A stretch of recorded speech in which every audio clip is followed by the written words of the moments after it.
Olá, seguidores do Podef, seja bem-vindo a mais um episódio. Eu me chamo Zenaide, ao meu lado e a minha amiga a apresentadora Mariana. Olá! Hoje vamos mergulhar no mundo das ISTs, infecções sexualmente transmissíveis.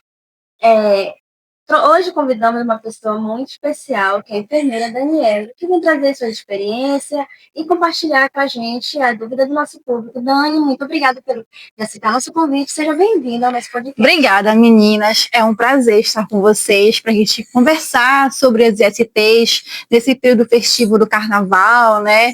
Muito importante a gente trazer para o nosso público o que é sinais e sintomas, como eu faço a busca pelo conhecimento, como eu faço o tratamento. Então, a gente vai ser uma conversa muito legal que a gente vai descontrair aqui sobre esse assunto. E antes de começarmos, fique ligado, ative o sininho, se inscreva no nosso canal, fique por dentro de todas as informações. Não esqueça de dar o like. Não esqueça de dar o like. Então, vamos começar falando sobre os ISTs, né, Dani? E por que é tão importante falar sobre esse assunto? Sim, meninas. Bom, as ISTs são as infecções sexualmente transmissíveis. Antigamente, eram classificadas como doenças sexualmente transmissíveis. E o que quer dizer? São infecções, né? São infecções que a gente pode adquirir através de uma relação sexual, sem o preservativo, né? De uma forma, como eu posso comentar para ficar mais simples, de uma forma que eu adquire essa infecção, e aí o que é importante a gente entender? Pode ser um fungo, pode ser uma bactéria, pode ser outros micro-organismos, então é importante a gente conhecê-las para conseguir identificá-las. Sim, entendi. Dani, essa via de transmissão não é feita somente pelo ato sexual também, né? Sim, importante, né? A gente sabe que a principal via, né, é uma relação sexual desprotegida, quando eu me relaciono com uma pessoa que está doente, né? E pode estar assintomática, isso é importante frisar. E temos também outras vias. Por exemplo, a gente está falando de carnaval, mas também a gente tem que pensar que tem a transmissão vertical, quando a mãe ela está acometida por algum vírus, exemplo, HPV, HIV. A sífilis congênita Sim, também, né? Muito importante. E aí tem essa transmissão vertical, né? Da mãe para o feto. Então não é só a questão sexual, temos outras formas de transmissão. Sim, Dani, muito importante. A gente sabe que as ISTs são um grupo variado de doenças, né? Que pode apresentar várias manifestações. Pode nos informar quais esses tipos de sintomas que devemos ficar atentos? Sim, a gente pode estar citando algumas ISTs, por exemplo. A gente tem a herpes genital, a gente que vai ter lesões, né, vesículas, na verdade, né? A gente tem a sífilis. A sífilis, ela pode ser primária, secundária, terciária. Então é importante a gente entender como eu consigo identificar no meu corpo as alterações. Vai ter lesõezinhas, erupções, eu posso ter clamídia, que muitas das vezes acomete as mulheres e ela é assintomática, HIV, eu tenho as hepatites virais, hepatite B, que também são doenças, são ISTs, que eu não vou, quando eu for infectado, primeiramente, eu não vou apresentar sinais e sintomas. Por exemplo, a hepatite B. Só com o passar do tempo, a evolução da infecção no meu organismo que vai acometer, né, os meus órgãos, e aí sim eu vou começar a identificar que eu tenho, algo está errado. Então a gente tem que ter muito cuidado realmente nessa questão de como identificar as ISTs. Muito importante que você falou sobre os sintomas assintomáticos, né? Que é aquela dificuldade do primeiro diagnóstico, né? Da pessoa ali fica desconfiada, até mesmo que tem aquele corrimentozinho que a mulher pode ter, né? E não pode. Lembrando, né? Muito importante a gente comentar sobre corrimento. A gente precisa identificar que a mulher ela já tem a sua flora bacteriana, né? Nossa flora. E aí nós temos o corrimento que é o saudável, né? Período de alteração hormonal, enfim. E aí, mas se esse corrimento alterou a cor, né? Tem odor, tem um prurido, já não é um corrimento, né, que é da minha flora, do meu organismo. Alguma coisa já está alterada aí. E relacionado com uma fase que eu tive, uma fase muito ativa, seus preservativos, opa, será que tem alguma alteração? Então é importante a gente entender. É muito importante, na verdade, nós conhecermos o nosso corpo para conseguir identificar essas alterações. E aí sim, opa, estou com algo alterado, vou procurar um atendimento, né? E Dani já falando desses sintomas, né? Já vem na nossa cabeça como a gente pode fazer essa prevenção, né? Essa prevenção, ela vem só com método ou a gente tem vários métodos de se prevenir? Bom, a gente sabe que a principal forma de prevenção, né, é o uso do preservativo, tanto masculino como feminino, mas também a gente tem outras formas, né? Perfeito, Dani. Como a gente está no mês de fevereiro, né? Finalizando o mês de fevereiro, tivemos muitos blocos, carnavais, né? Então, é um momento de que as pessoas saíram para se descontrair, curtir. Foi um período muito suscetível, né? Para o aumento das STs, né? Assim, né? Carnaval, a gente sabe que é uma tradição, né, no Brasil, e aí as pessoas, elas podem confundir algumas situações, porque carnaval tem que ser sinônimo, sim, de diversão, mas com responsabilidade. E aí, a gente pode até estar comentando que nós temos algumas ISTs, que são doenças de notificações compulsórias, né, vinculadas à epidemiologia. Por exemplo, HIV, né, é uma doença, hepatite B. E aí, o que é importante? Por que essas doenças têm que ser notificadas pelo profissional da saúde? Porque a gente vai gerar dados para o Ministério da Saúde e esses dados são compilados e é a partir desses dados que é feita uma programação para o próximo ano, de vacinação, de número de casos, né, de casos rastreáveis, de identificação precoce, de tratamento e evolução. Então, a epidemiologia, ela é uma área muito importante da saúde, né? Isso que é importante a gente fazer, de fato, esse acompanhamento, essa investigação, enquanto profissional da saúde, porque são dados que vão direcionar a nossa atenção básica, né? E aí tem toda aquela cadeia, atenção primária, né, secundária, terciária da saúde. Pensando na prevenção, né, Dani, a gente sabe que agora a gente tem, tanto no SUS como na rede privada, né, a vacinação sobre o HPV. Qual é a faixa etária? Você pode explicar um pouquinho pra gente? Sim, olha, é muito, muito interessante a gente comentar sobre isso, né, carnaval, HPV e prevenção, que é o que a gente deseja. Bom, a gente sabe que essa vacina, como você comentou, Mari, ela está disponível pelo SUS e a gente já está no calendário vacinal, né, da imunização anual. O público que a gente quer alcançar são os meninos e meninas a partir dos 9 anos, e aí é muito interessante a gente falar sobre a importância da vacinação. Por quê? É prevenção. Olha a intenção, você conseguir realizar uma vacina que já vai gerar, né, uma janela imunológica na criança, né, já vai criar toda uma estrutura que, se caso ela venha a ter na fase mais adulta, contato com o vírus do HPV, já vai ter como ter intermédios, né, para prevenir um agravo, né? Isso é muito importante para o SUS, é um ganho, na verdade, a vacinação. Com certeza, né? E a gente sabe, né, que as STs ainda continua sendo, né, um problema, né, de saúde pública. Sim. No Brasil e no mundo, né, Dani? Muitas pessoas ainda têm dúvidas, preconceito de falar, né, de buscar também, o que dificulta, né, a prevenção, o diagnóstico, o tratamento. Sim, e aí por isso que é muito importante a gente estar conversando sobre isso de uma forma mais simples, né, trazer para a comunidade em geral o que é uma IST, divulgar realmente, né, com informações precisas, porque a gente sempre fala, né, quando a pessoa tem o conhecimento, ela consegue se analisar, ela consegue identificar de forma precoce as suas alterações e buscar o atendimento.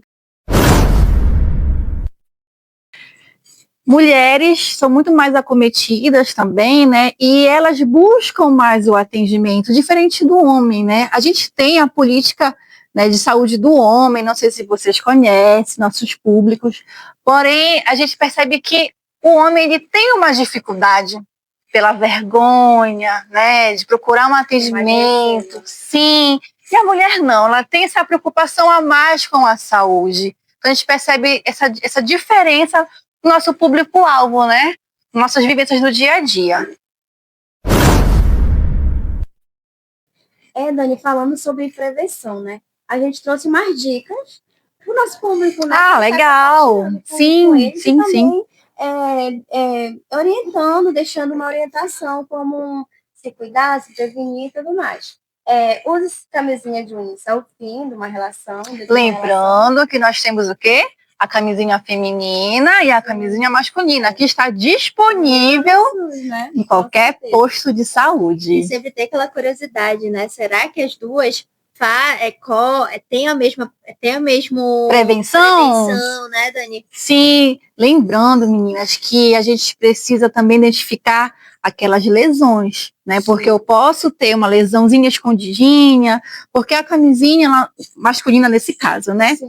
Não vai conseguir fazer a proteção total da mucosa da pele. Então, assim, vai preservar, vai prevenir, sim, mas temos que ter aqueles pequenos cuidados, né? Nada de fazer tudo no escuro, essas coisas assim, né? Uma boa conversa com o nosso parceiro, enfim. Outra dica importante, né? Não compartilhar os objetos pessoais, né? No caso, tem gente que tem a mania de ir numa manicure, né? Tem esses cuidados com objetos na manicure, cortante, tudo mais, né? Hidratar sempre. A gente está falando, né, do período do carnaval, né? As pessoas aí se hidratar, respeitar os seus limites, e esteja sempre consciente dos riscos, né? Muito importante o que você falou, respeitar os seus limites. A gente está conversando sobre ST, mas também é importante pegar o gancho, né, da mulher, da sua preservação, do seu autocuidado, né? Que o não é não, e isso também vale para qualquer tipo de relação. Muito importante. Consentimento é lei, né? Sim, com certeza. Poderíamos deixar de falar um pouquinho também sobre o boletim epidemiológico. Trouxemos dados mundial, nacional e regional. Agora observem e acompanhem o gráfico que está aparecendo na tela. Ele vai nos ajudar a visualizar de forma clara os dados que estamos analisando. Sífilis, mundialmente em 2022, 8 milhões de novos casos. Nacionalmente, em 2024, um número quase chegando em 300 mil novos casos. Regionalmente, em 2024, a sífilis chegou a quase 6 mil novos casos. A sífilis congênita com número altíssimo também de quase 90 mil novos casos. E não só isso, a sífilis regional no Pará, 1.400 novos casos em 2024. As hepatites virais, mais de 300 milhões em 2022. Em 2000 a 2024, nacionalmente, mais de 800 mil casos de hepatite virais. Trouxemos dados também regionais de hepatite, de 2000 a 2024, quase 19 mil novos casos. HIV, em 2024, quase 40 mil novos casos. Em 2024, HIV no Pará, mais de 2 mil novos casos. E não ficando, e não poderia faltar, né, a clamídia e a gonorreia, quase 130 milhões de novos casos mundialmente e nacionalmente 500 mil novos infectados por gonorreia anualmente. HPV, mais de 300 milhões de mulheres têm infecção por HPV em 2020. Em 2024, nacionalmente, mais de 10 milhões de novos casos. Então, são dados muito importantes para trazer esse auto de sensibilização, conscientização, para que as pessoas façam a prevenção, não só da camisinha, como também os outros métodos que a gente acabou de citar. Muito interessante esses dados que vocês trouxeram, meninas. Até porque vocês estratificaram, né, dados de mundial, nacional e mais especificamente regional. E aí o que a gente percebe, né? O aumento desses casos. Mas a gente pode se perguntar, mas por que está aumentando? Será porque antigamente era subnotificado esses casos? Né? E hoje em dia, com a informação que a gente leva a qualquer pessoa, em qualquer meio de comunicação, a incentivar essas pessoas a buscarem um atendimento, fica mais fácil, né? Diagnosticar, tratar, principalmente notificar. Que essa é a nossa também intenção, né? Gerar esses dados estatísticos. Parabéns, meninas. A importância, né, do diagnóstico precoce, né? Sim. Quanto mais cedo a pessoa descobre ali algum tipo de IST, buscando ajuda, tem o controle, né? E a gente sabe que existe que não cura, mas tem as que tem o controle ali, que é importante, né? Por isso que é importante. Sim, sim, em relação ao diagnóstico. Aí a gente se pergunta, mas meu Deus, pulei o carnaval, me diverti, extravasei, e uma semana depois, uma coceirinha, né? Acontece! O meu corrimento alterou, e agora, onde eu vou procurar ajuda? Bom, é muito importante a gente falar sobre isso. A gente pode buscar ajuda na unidade básica de saúde, né, numa UPA, e nós tem também a Casa Dia, tanto na região metropolitana, Ananindeua, Belém, que também são locais que podem fazer esse atendimento, principalmente dos testes rápidos, né, uma suspeita de uma hepatite, um HIV, então a gente tem esses testes rápidos disponíveis para a sociedade. Perfeito, Dani. Falando sobre o diagnóstico, né? Surge na nossa cabeça e o tratamento, né, Dani? Uhum. Esse tratamento, ele é facilitado? Como é feito? Pode especificar um pouquinho pra gente? Sim, 100% SUS, como eu comentei, né? A busca do atendimento na unidade de saúde, numa UPA, de acordo com os sinais e sintomas, e o tratamento ele é fornecido pelo SUS de forma gratuita. E aí, de acordo com a triagem, com a classificação que o médico vai diagnosticar, né, da IST, e aí vai necessitar desse tratamento. Vai ser um antibiótico porque é uma bactéria, né? Eu preciso de um teste rápido para diagnosticar, diagnostiquei, notifiquei, iniciei o tratamento, direcionei, né, para a unidade de saúde correta. Então, assim, 100% SUS. Muito bom, Dani. E surgiu, né, no meio de toda essa conversa, alguns mitos e verdades, né? A gente quer tentar esclarecer, né? A gente, em todo esse estudo que a gente fez, a gente veio se aprofundou um pouquinho, né? Até com a gente sabe porque a gente é estudante, né? Da área da saúde, mas muitas pessoas, eu acredito que ficou assim, gente, mas será que isso aqui é verdade? Será que o que eu posso estar o que a gente pode tirar de dúvidas hoje do nosso telespectador, né? Tipo, mitos e verdades, nesse sentido, né? Isso. Todas as ISTs sempre geram sintomas, Dani? Bom, nós comentamos logo no início do nosso podcast. A gente sabe que tem algumas ISTs que causam sintomas, né? Lesões, né? Isso, nos órgãos genitais. E também tem aquelas ISTs que não causam nenhum tipo de sintoma. Eu adquiri a IST e com o passar da evolução do quadro que eu vou apresentar lá na frente, como eu comentei. Um HIV. Eu não consigo, né, identificar que eu estou portando o vírus de HIV. É com o passar do tempo, que a minha imunidade caiu, que aí eu vou tendo algumas situações até o diagnóstico. Hepatite virais, quando eu tiver um comprometimento do meu fígado, né, que eu posso estar linkando com alguma IST. Então, como a gente comentou, a prevenção ela é fundamental. Se eu tenho dúvidas, eu preciso tirar as dúvidas. Como é que eu faço isso? Buscando atendimento, ajuda. É isso mesmo. Perfeito, Dani. E as ISTs, Dani, tem cura? Bom, uma grande parte sim, né? É muito importante a gente frisar. Algumas a gente consegue fazer, né? O tratamento e o acompanhamento de algumas ISTs. Então, gente, esse foi o nosso podcast de hoje. A gente gostaria de agradecer a presença da Daniele, né, que ela trouxe informações importantíssimas para a gente, para o nosso público. Dani, muito obrigado por aceitar esse desafio, né? Vai ser sempre bem-vinda na nossa roda de conversa.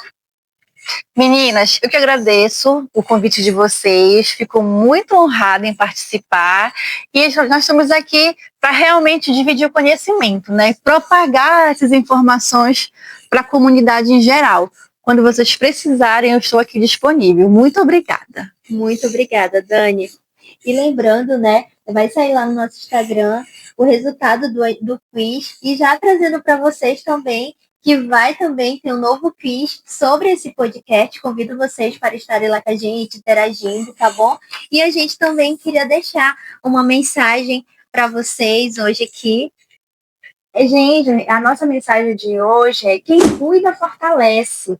Quem se informa, protege. Obrigada a todos. Obrigada, minha amiga. Obrigada, gente. Foi um prazer. Tchau.